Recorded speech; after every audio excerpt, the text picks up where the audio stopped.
Brian Shaffer's disappearance is one of the most baffling missing person cases in recent history. On March 31, 2006, the 27-year-old medical student vanished without a trace in Columbus, Ohio, sparking an enduring mystery that continues to confound investigators and haunt his loved ones. Despite exhaustive searches, extensive media coverage, and countless theories, no trace of Brian has ever been found, leaving his fate an unsettling enigma. Born on February 21, 1979 in Pickerington, Ohio, Brian Randall Shaffer was a bright, ambitious student at The Ohio State University's College of Medicine. He was known for his intelligence, charisma, and warm personality, quickly making friends wherever he went. Brian had a passion for music, often dreaming of starting his own band. Despite his demanding medical studies, those close to him described him as kind, driven, and full of life, with an infectious sense of humor and a deep love for his family. In early 2006, Brian Shaffer was in his second year of medical school at The Ohio State University. Despite the grueling demands of his studies, he remained deeply connected to his family, particularly his father, Randy, and his younger brother, Derek. However, the year had been incredibly difficult for Brian. His mother, Renee, had passed away from cancer just weeks before his disappearance. Friends and family noted that while Brian appeared to be handling his grief well, he was undoubtedly struggling with the emotional toll of his loss. Some speculated that he may have been putting on a brave face while silently dealing with his pain. On the evening of March 31, 2006, Brian decided to go out with friends to celebrate the start of spring break. Florence began their night with dinner at a steakhouse before heading out for drinks. They spent the evening bar hopping around the University District of Columbus, an area known for its vibrant nightlife. Eventually, they arrived at the Ugly Tuna Saloon, a popular bar near campus, where they were later joined by another friend, Meredith Reed. Surveillance footage from the Ugly Tuna Saloon captured Brian, Clint, and Meredith entering the bar at approximately 1:15 a.m. on April 1. The three were seen socializing, drinking, and enjoying the night. At one point, Brian stepped outside the bar and was recorded speaking with two women. After a brief conversation, he re-entered the bar alone. This moment would mark the last confirmed sighting of Brian Shaffer. As the night came to an end, the bar closed at 2 a.m. and patrons began filtering out. Clint and Meredith waited outside for Brian, but he never appeared. Initially, they assumed he had left on his own, perhaps catching a ride or heading home early. They eventually left, thinking nothing of it.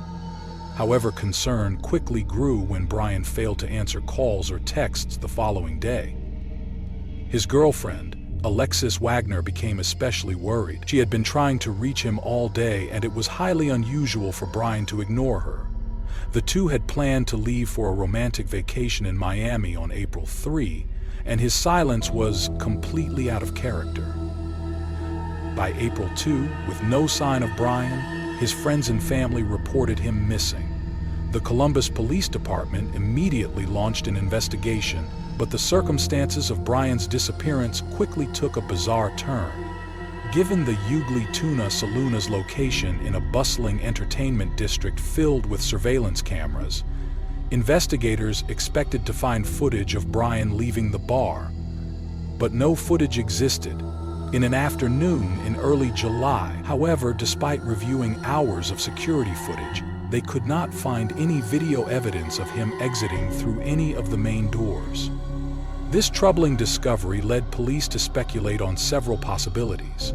One theory was that Brian had somehow managed to leave through a secondary, unmonitored exit.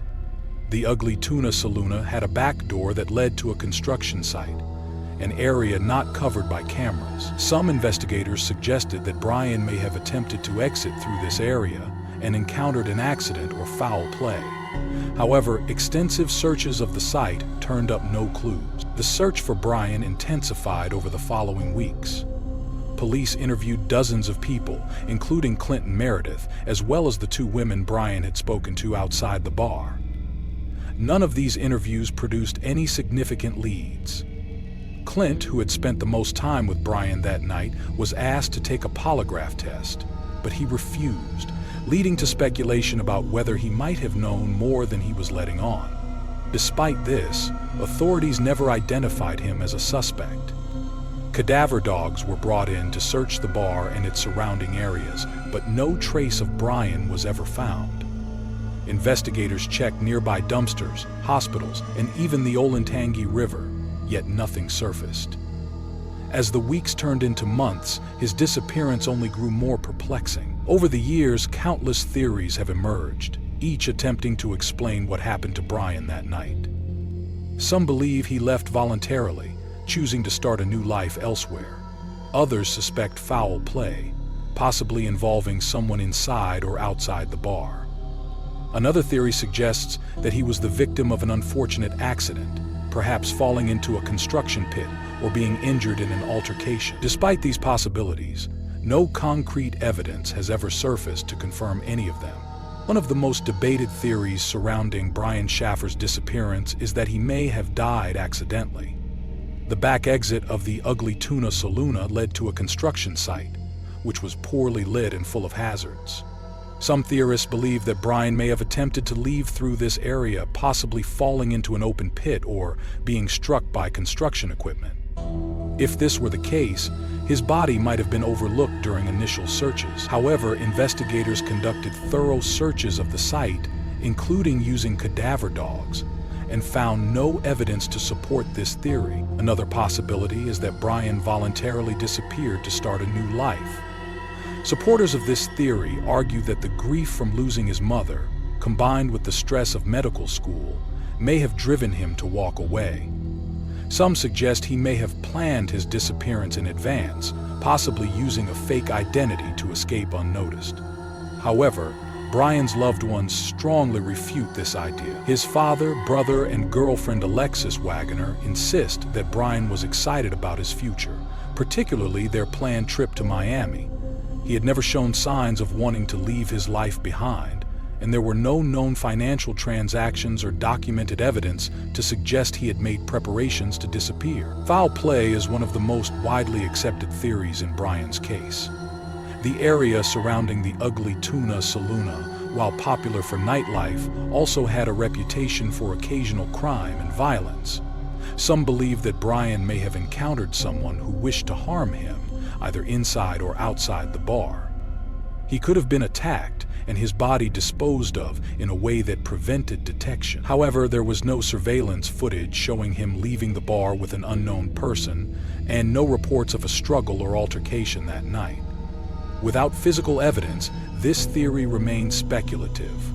A less common but still possible theory is that Brian was abducted, potentially as part of a human trafficking operation.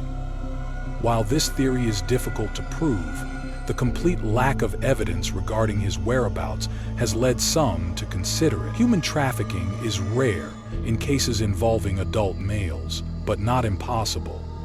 If Brian was forcibly taken, it could explain why no physical traces of him were ever found. However, without leads, witness testimony, or forensic evidence, this remains one of the more uncertain theories. Brian Shaffer's disappearance devastated his family, leaving a lasting impact on those who loved him. His father, Randy Shaffer, became an outspoken advocate for missing persons and tirelessly participated in searches for his son. Tragically, in 2008, Randy was killed in a freak accident when a tree fell on him during a storm, adding another layer of heartbreak to the family's grief. Brian's brother Derek has continued to honor his memory, holding on to hope that one day answers will emerge. For Brian's girlfriend, Alexis Wagoner, his disappearance was particularly painful. Deeply in love with him, she struggled to move forward. For months, she called his phone daily, finding small comfort in hearing his voicemail. In September 2006, one of her calls unexpectedly rang through instead of going straight to voicemail, leading to speculation that Brian's phone was still active. However, investigators later determined that this was likely a glitch in the phone system, dashing any hopes that it was a sign of life. Several factors contribute to the enduring mystery of Brian Shaffer. One of the most frustrating elements is the complete lack of physical evidence. No belongings, security footage, or eyewitness accounts have provided concrete answers about his fate. Surveillance blind spots outside the Ugly Tuna Saloon leave open the possibility that Brian exited unnoticed. Yet these gaps also prevent a definitive timeline of events. Another point of contention is the behavior of those who were with Brian that night. While many cooperated with investigators, his friend Clint Florence refused to take a polygraph test, fueling speculation about whether he knew more than he admitted. Though there is no direct evidence linking Clint to Brian's disappearance, his reluctance has raised questions that remain unanswered. The wide range of theories surrounding Brian's case has only deepened the mystery. From accidental death to foul play and even voluntary disappearance, each possibility presents its own challenges, dividing both investigators and the public. With no clear leads, the case remains open, haunting those who seek the truth. Brian Shaffer's vanishing is one of the most baffling missing person cases in modern history. Despite years of searching and countless theories, no definitive answers have been found.